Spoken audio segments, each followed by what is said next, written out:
Yes, bana, ni kama mtego wa Mama Semeni pamoja na Semeni unakaribia kumnasa Patrick. Lakini habari mbaya ni kwamba Aunty Zai anasambaza taarifa ya kwamba Eva anaishi na maambukizi ya ukimwi.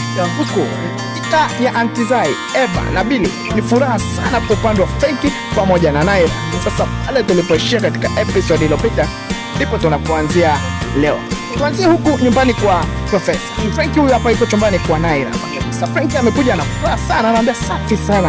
Aunty Zai panic sana lakini Naira anasema Aunty Zai kachanganyikiwa, yani haelewi. Bwana, hii ni kama vita ya panzi ni furaha kwa kunguru. Hivi ndivyo inavyotokea kwa Frankie pamoja na Naira. Tuachane na huko, twende huku kwa Aunty Zai bana. Ameingia mkungugu chumbani kwa Ana baada ya kujua kwamba Eva anaishi na maambukizi ya ukimwi. Sasa ndio habari ya mjini anasambaza kwa kila mtu kumpa hizi taarifa. Anamfikishia Ana anakuambia Eva anaishi na maambukizi ya virusi vya ukimwi.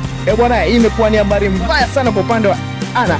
Anaangalia, anashangaa kinoma kwamba hii imekuwaje. Kwa sasa Eva yuko kwenye mahusiano pamoja na Billy. Sijui Ana atachukua maamuzi gani, lakini imekuwa ni kama surprise sana kwa upande wake. Tutoke hapa, twende huku Uswazi. Luka huyu apakiwa pamoja na mama yake. Mama Luka bana anamwambia, unajua mimi nilishaongea na Femi. Lakini nikamwambia Femi, unachokifanya unakimaanisha? Na sio mara moja wala mara mbili. Lakini Luka mwenyewe anakosa cha kusema kwa sababu anaona kama hichi anachokifanya Femi ni kitu kibaya sana ambacho hivi sasa anajutia na kitakuja kumletea madhara makubwa sana huko mbeleni. Sasa huyu hapa Eva pamoja na Billy.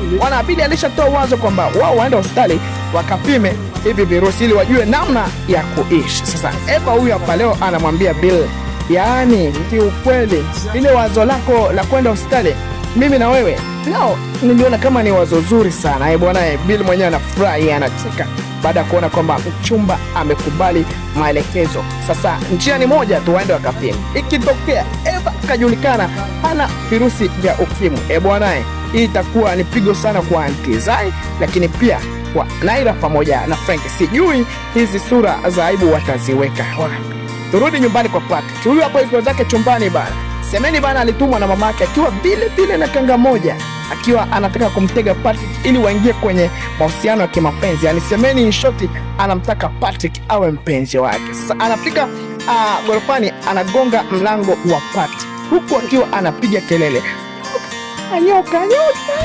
nyoka. Patrick anashtuka na kusikia kelele hizo zinatoka wapi, lakini anasikia ni sauti ya Semeni ikiwa inasema nyoka. Haya yote ni kwamba tu Patrick atoke amwone Semeni akiwa kwenye hali ambayo ni ya kimahaba sana, kanga moja akiwa anatamanisha ili amtamanishe na kumvutia Patrick ili mwisho wa siku waingie kwenye mahusiano. Bwana, usikose kutazama full episode.